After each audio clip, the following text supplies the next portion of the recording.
So, in yesterday's class we started looking at absorptivity.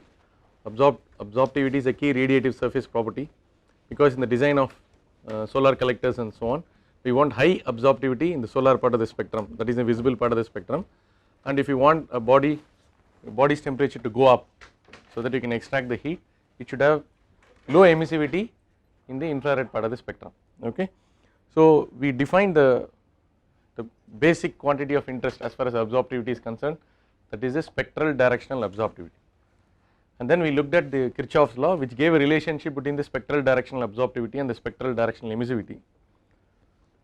But I think some people were not very convinced and some lingering doubts were there. What is this Kirchhoff's law? Suddenly I did something and I proved it and it was not clear.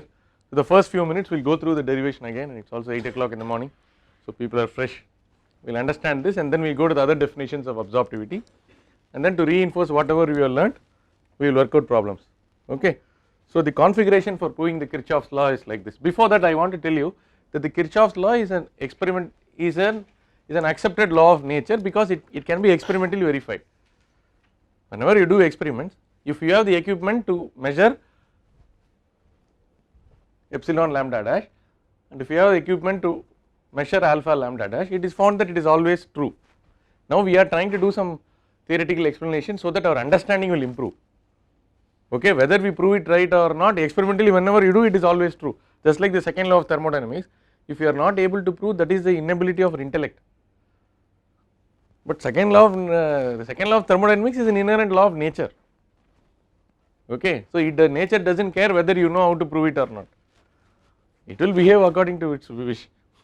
Okay, so this we are trying to rationalize and internalize what is going on. Do we have an explanation of this Kirchhoff's law? That is why we are trying to do this.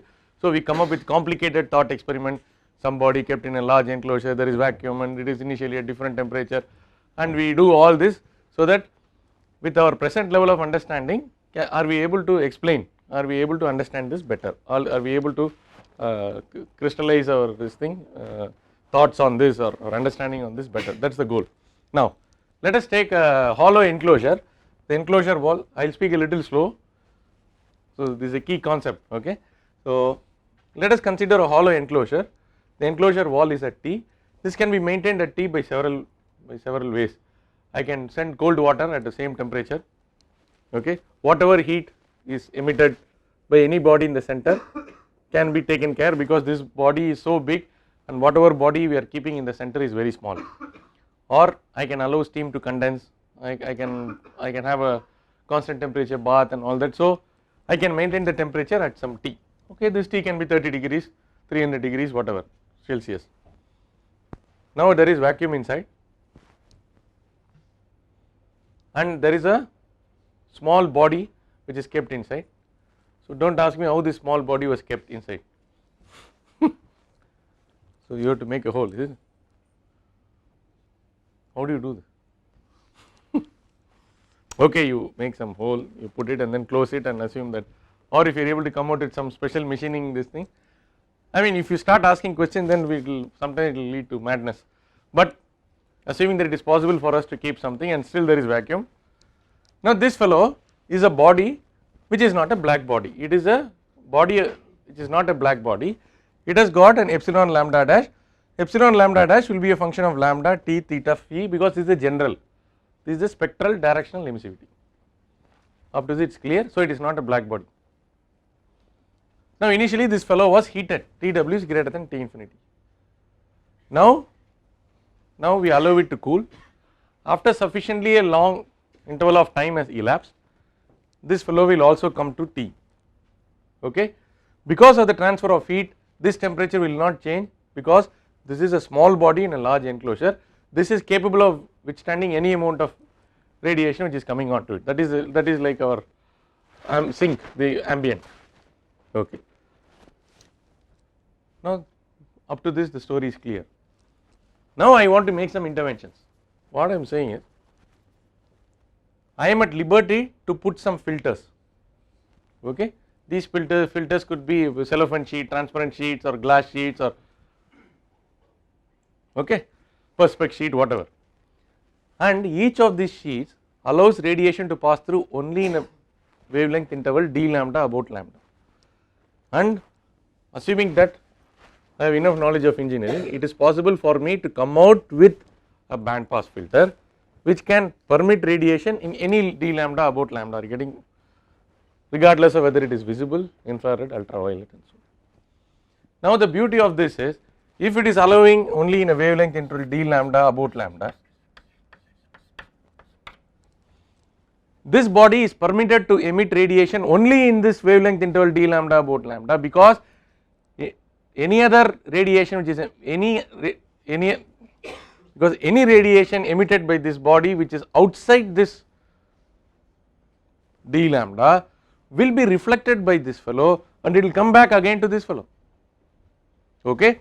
So radiation only in the wavelength interval d lambda about lambda can escape and hit the surroundings,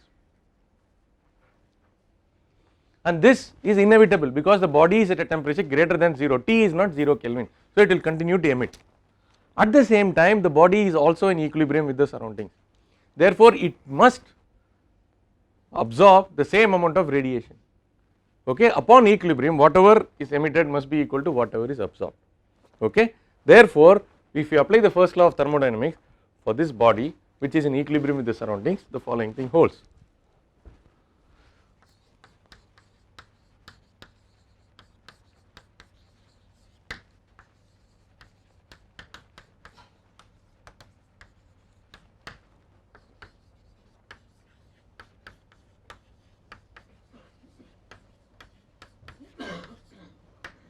So upon reaching equilibrium the following thing holds. What is the following thing, what holds?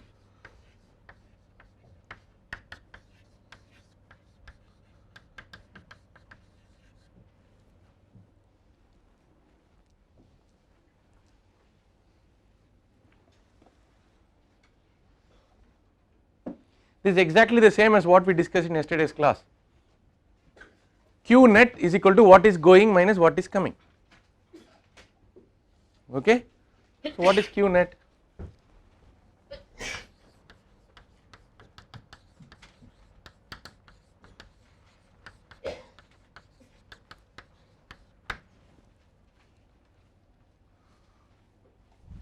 For this body what is Q net upon reaching equilibrium? Q net, because if Q net is non-zero, its temperature has to decrease or increase with time. Therefore emitted plus reflected minus incident equal to, what is incident minus reflected if there is no transmission? Therefore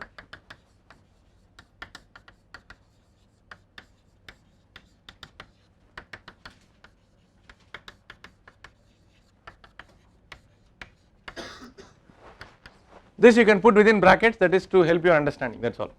Okay. If some people got a doubt yesterday how suddenly I said emitted is equal to absorbed, that is the explanation. Okay. Now if this equation, are we putting equation 1, is there a number for this or? Did we use numbers yesterday? 1, okay. Now we will have to write expressions for absorbed and emitted. What about absorbed?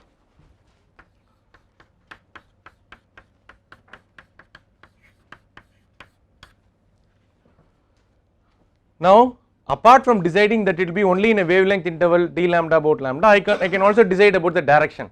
I will cut out the radiation emitted in other directions. I can allow the band pass filter to allow the radiation in one direction only, all that I can control into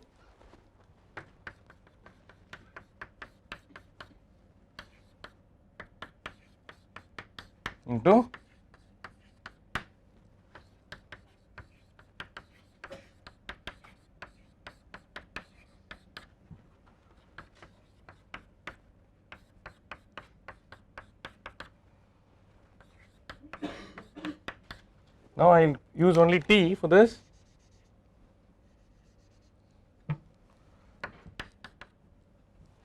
Now epsilon lambda dash, I should not put I lambda I, epsilon lambda dash multiplied by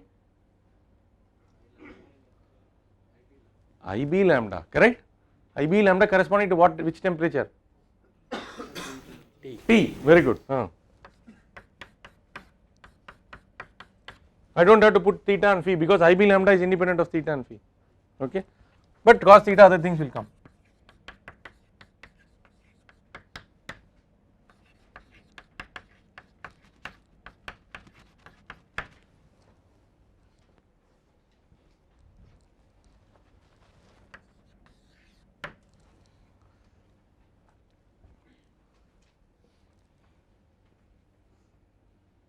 Okay,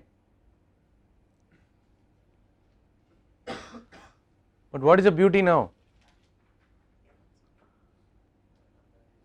What is I lambda I itself?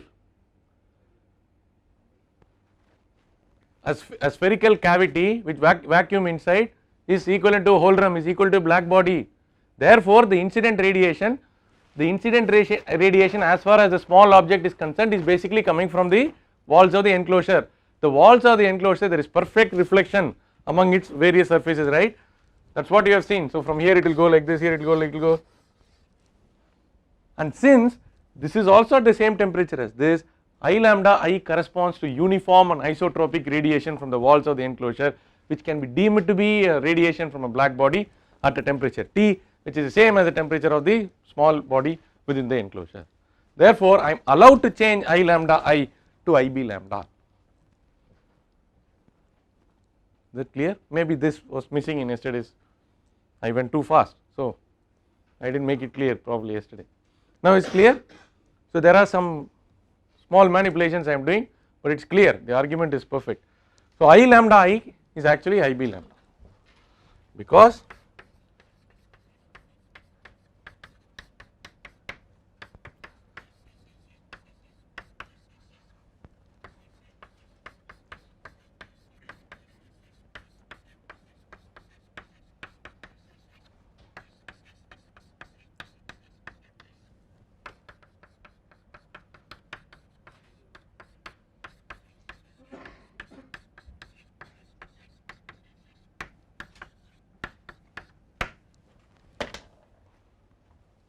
therefore I can now cancel.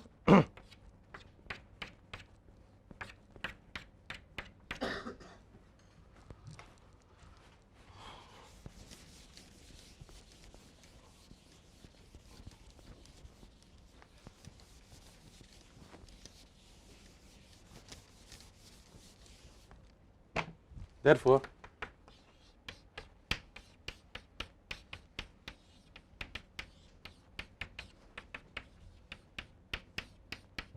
or we can ditch this now.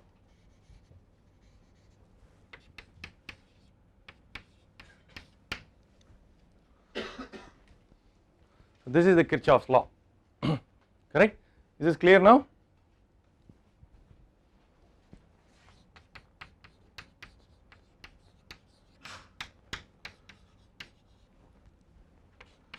Always true.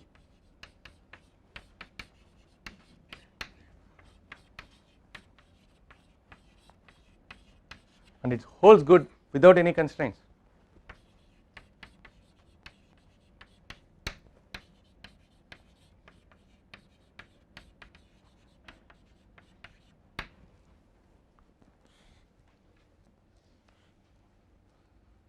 As I told you yesterday, don't, if somebody asks you a question, what is Kirchhoff's law, you should not say emissivity is equal to absorptivity, that is not correct. That is a highly processed simplified version of the Kirchhoff's law for a gray diffuse surface, right. So now you can complete the exercise by saying,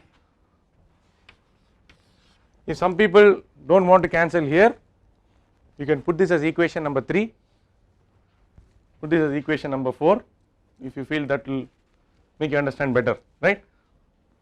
For a gray diffuse surface,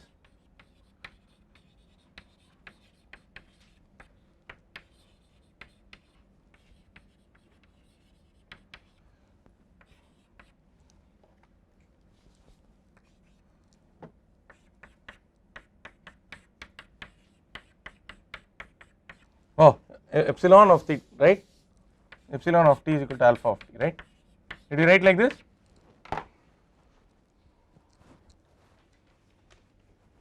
Okay. The next property we saw yesterday was hemispherical spectral absorptivity, right?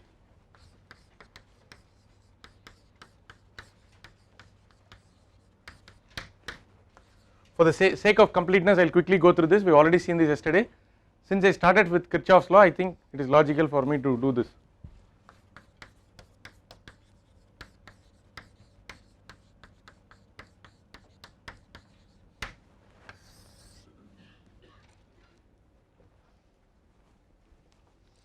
What is the goal of defining this quantity? What is the symbol for this? Alpha?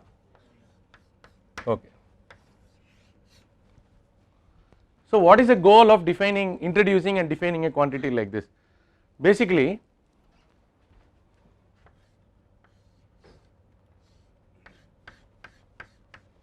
I have an elemental surface which is having an area dA, okay.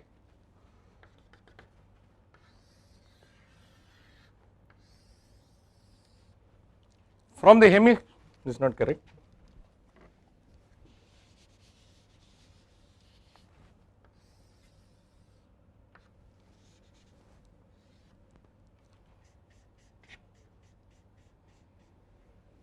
So this is a unit vector, So there is an elemental surface dA. I am considering the hemispherical space above the dA. Now radiation from the hemispherical space is coming on to this object and falling on this object. So it is coming like this.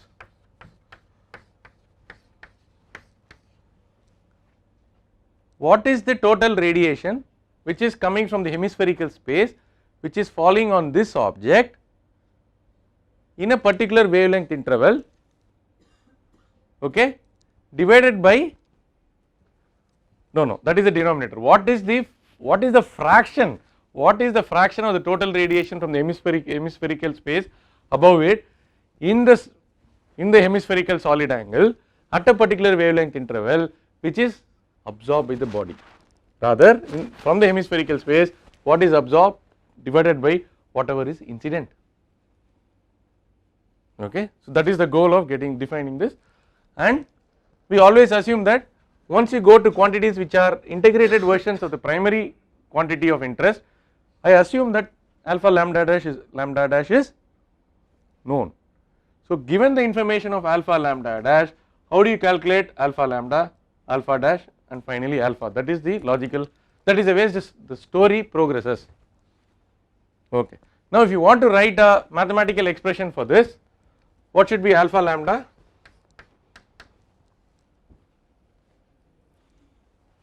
dq absorbed, correct, should be a function of lambda and should be a function of the temperature of the absorbing surface. Theta I phi a are removed because we are integrating over the hemisphere, divided by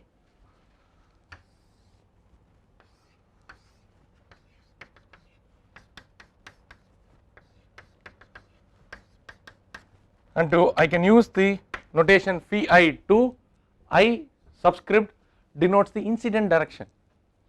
Can you fill up the denominator? I lambda I,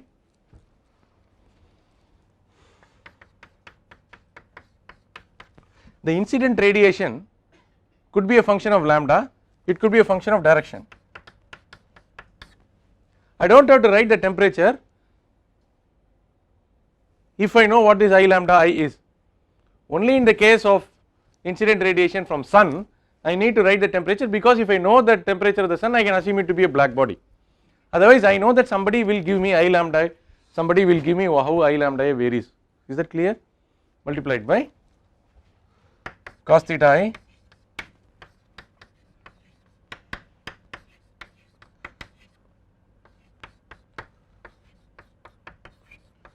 multiplied by dA, because I want the numerator to be in watts.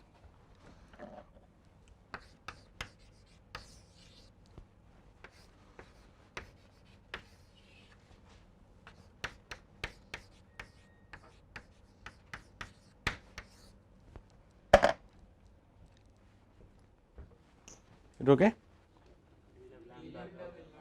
Correct, very good.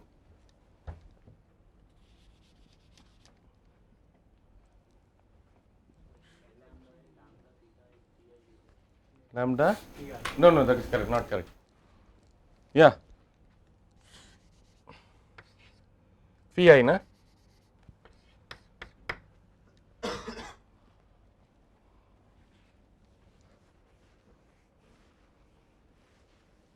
Then is it in watts or?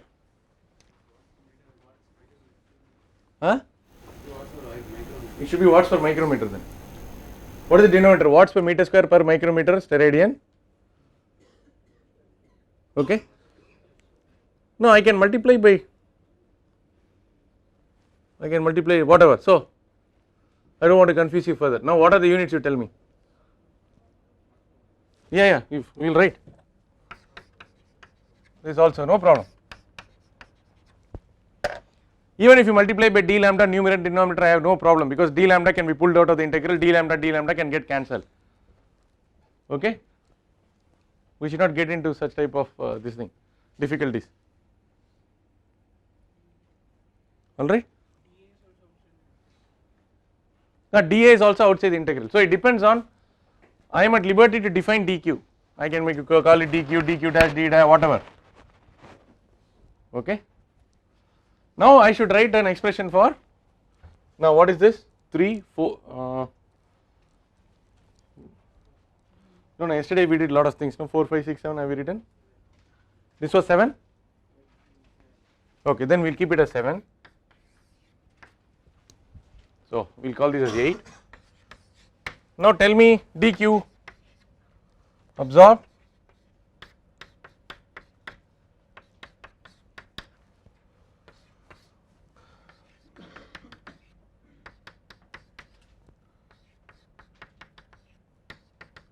Now this will be alpha lambda dash.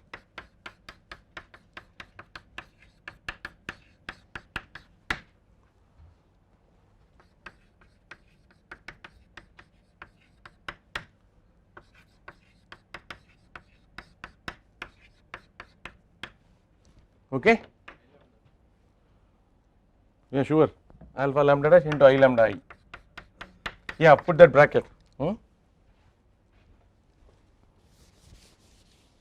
What do you want to call this? Equation 9.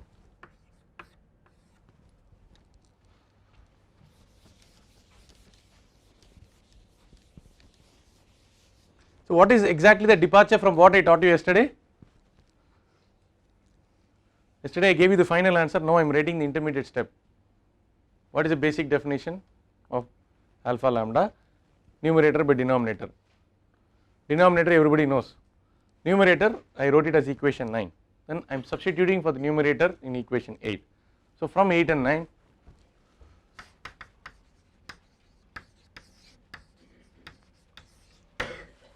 once I show it for hemispherical spectral, the other two quantities I will directly give you, I will not do this detailed derivation. Is that okay? Now, so alpha lambda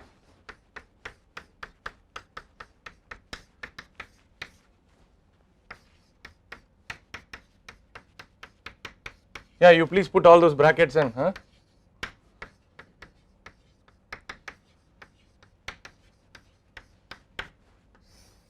I can get rid of the dA. Is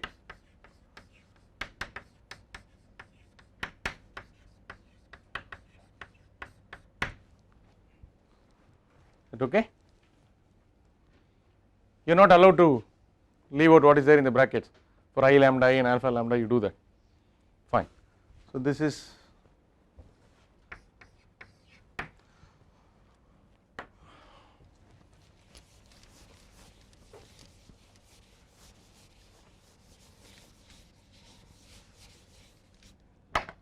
now what is the next absorptivity? Huh? Yeah, total but directional total, correct?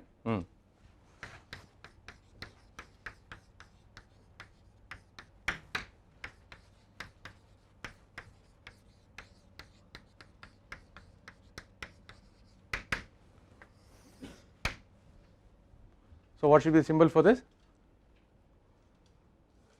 Alpha dash.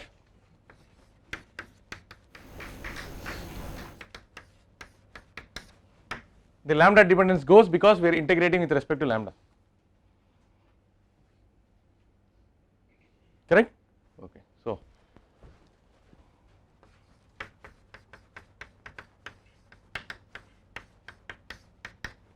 equal to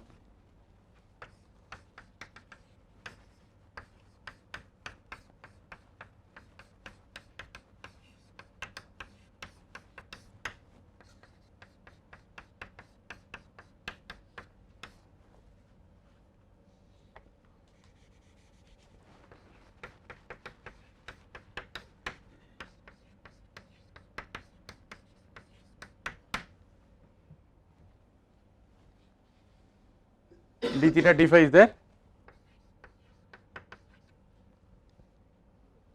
is it there? Only d lambda, correct, because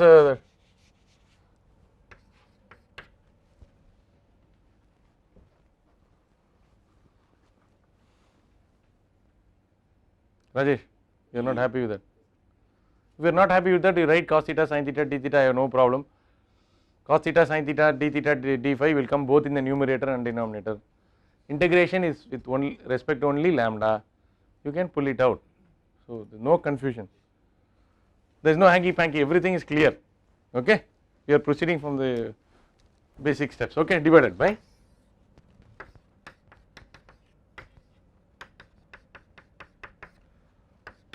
now I think you must have got a good idea of how to proceed from spectral directional to all this, regardless of whether it is emissivity or absorptivity. The next week's class, when we are doing reflectivity, I hope all of you will do it very fast. So that will be the third property we are discussing, correct, into, okay, let us keep this d omega, okay. So some people are frowning, so now anyway the integration is only with respect to this, so I can ditch this d omega, I can remove the cos theta I also. That cos theta I comes because of I lambda I cos theta, right? Okay, because I is based on the projected area, cos theta will always come, because the radiation, the incoming radiation, all the incoming radiation will not be normal to this dA, correct, only when the zenith angle is 0, that will be cos 1, no, cos 0 which is equal to 1, alright, fine. Now the last one,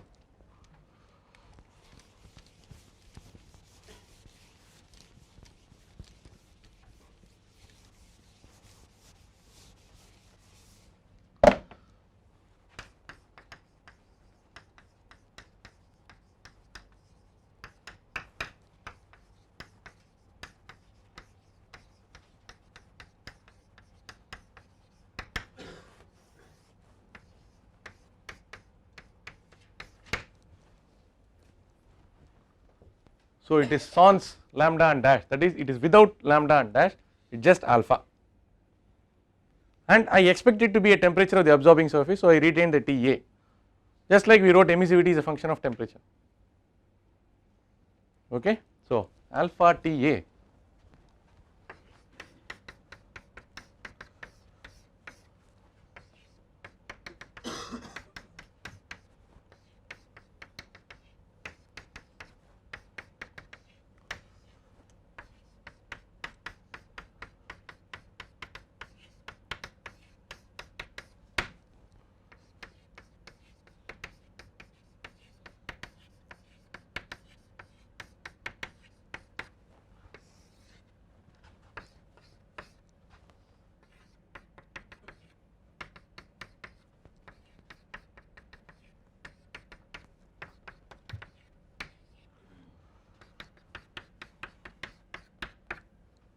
I always leave that I lambda I, right.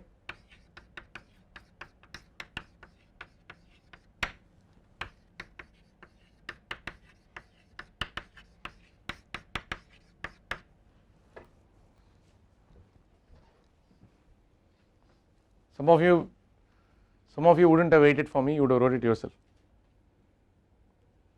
correct. Now that is a very important result, because from alpha lambda dash, how you do this 3 integration, that is 2 integration with respect to 2 angles and 1 integration with respect to lambda, and finally get the, okay, So what will be this? This is 11 and this 12.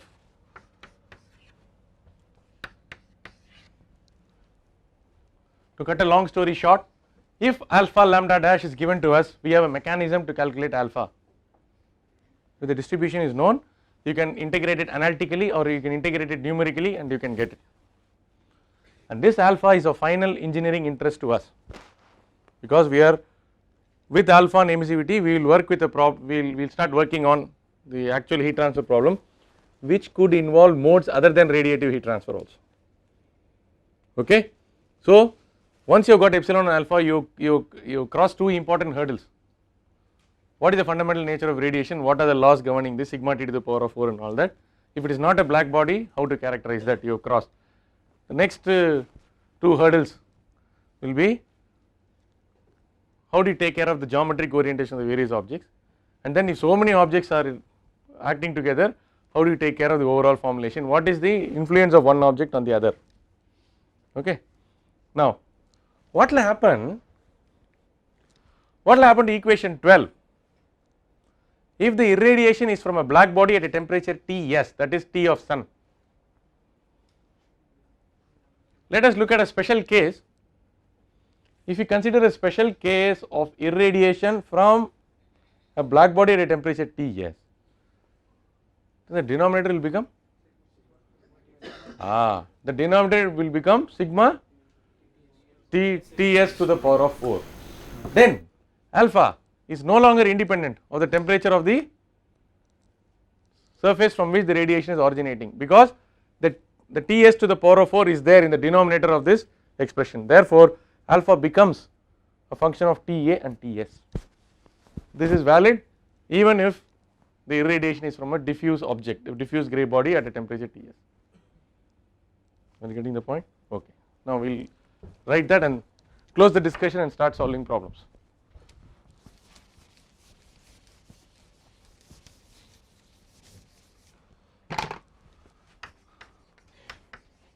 For the special case,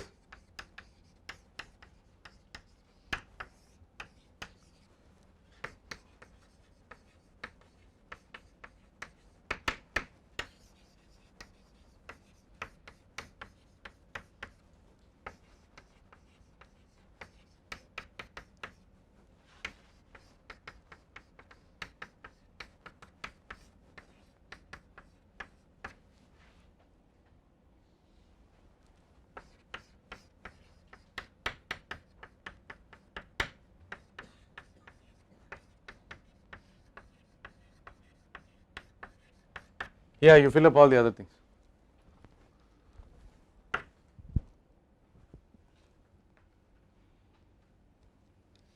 The most significant, the most profound and subtle change I have made on the left hand side of equation 13 is what? The subtlest but yet profound change I made on the left hand side is I made alpha a function of Ts.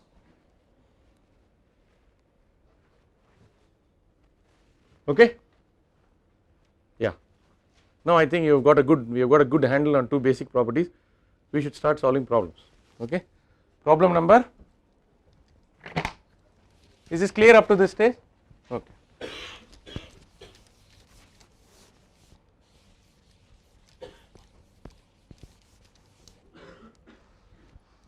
Now if you start solving problems, it should get very interesting.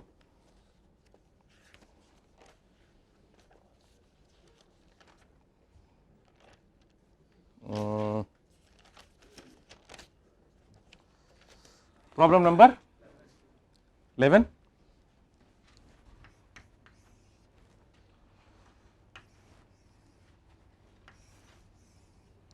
Please take down this figure.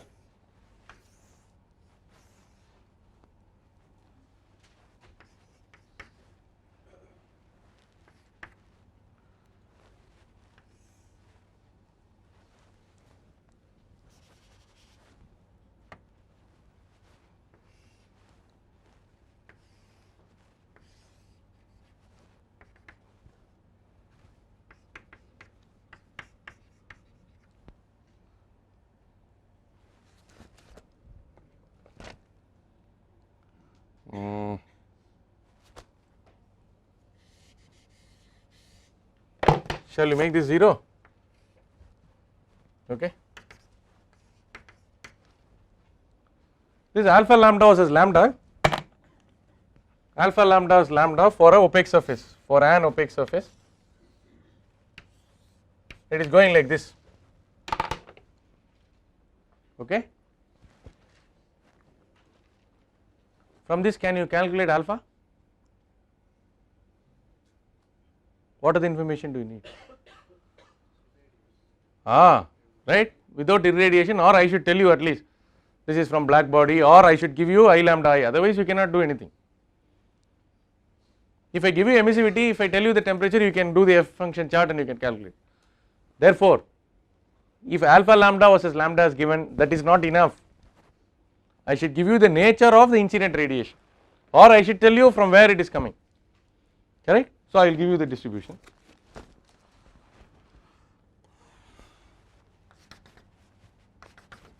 Let us make this 1.5.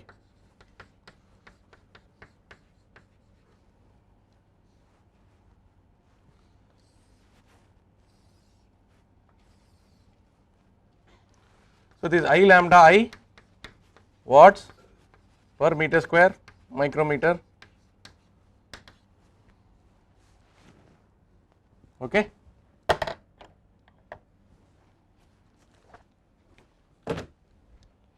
So, tell me a good number for this.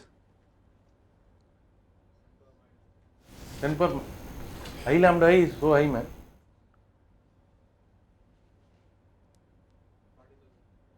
40,000.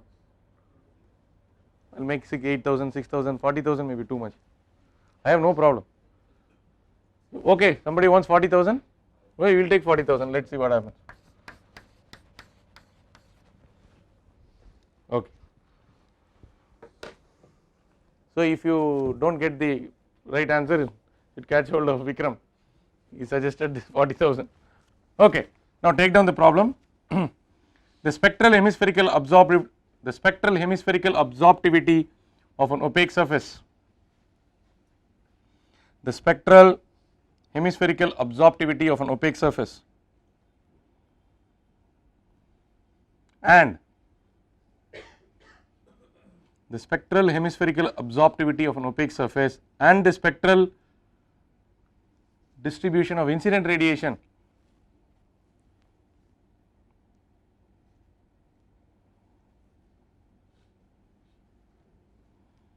and the spectral distribution of incident radiation are given in the figure.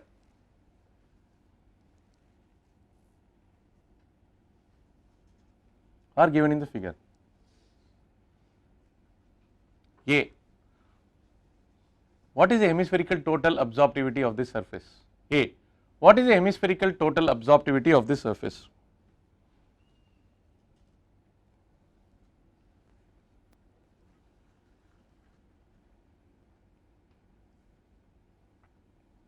Two. If this surface is diffuse, I gave A or 1, A, then sorry B, if this surface is diffuse, and is at 1000 Kelvin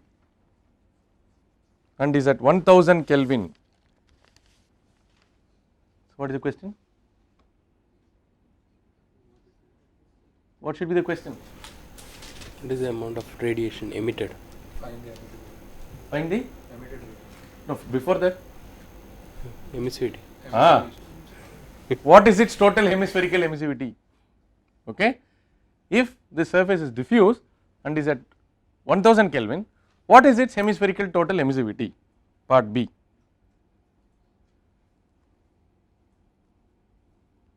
Part C? Yeah, please tell me what should be part C? What is the net radiation heat transfer from the surface? That is outgoing minus incoming. C is what is the net radiation heat transfer from the surface? First thing is I will calculate the denominator, right? Fine. So, alpha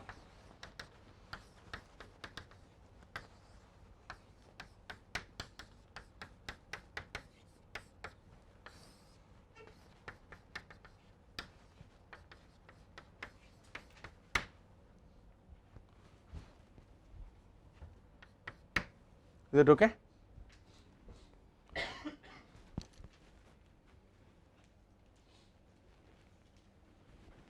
This is always there, man.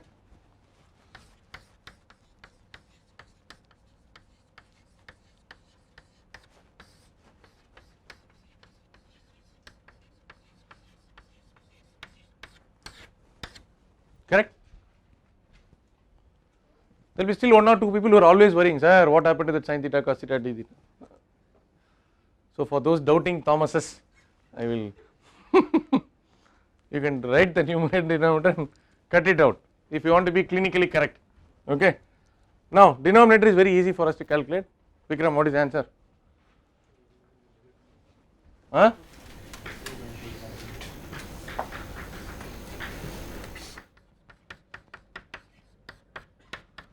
Area under the curve 1.5 into 40,000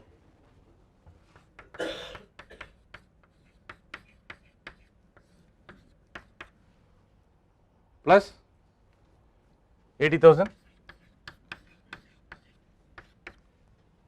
plus, I did not give you this value. What did you take it as?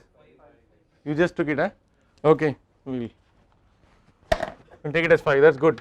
0. So it is again same 30,000, huh?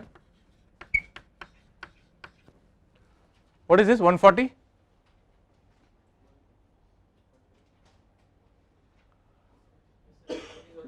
$140,000, correct?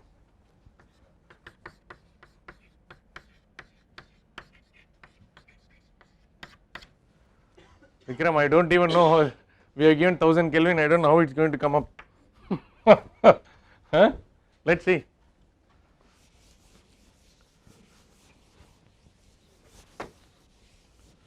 Now alpha equal to, what about the numerator? So this is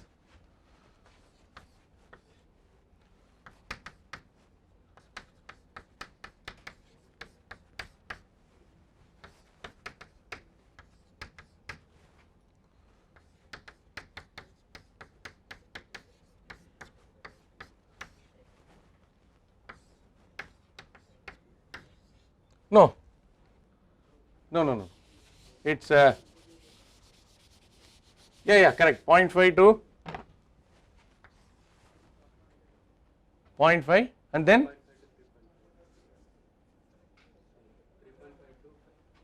no, is it correct? 3.5 to 5, what is the again 0.5?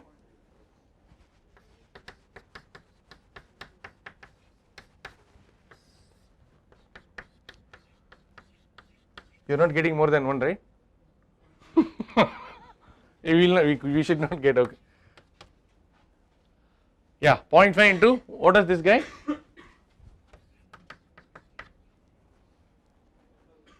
$80,000, good. Plus 0.5 into 30,000, huh? Just 30,000, okay.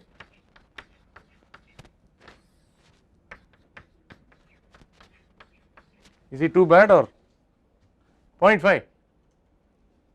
Just 0.5, huh?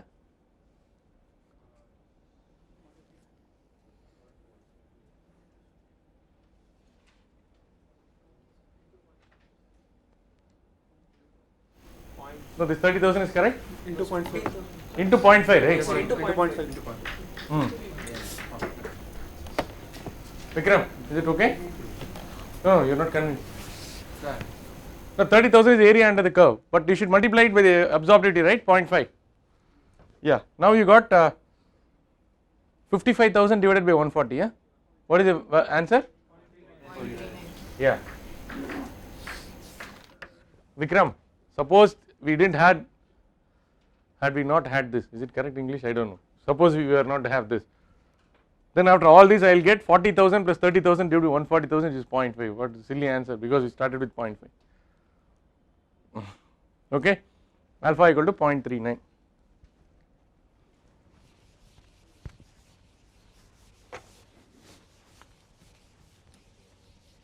Now what should be the reflectivity of this surface now?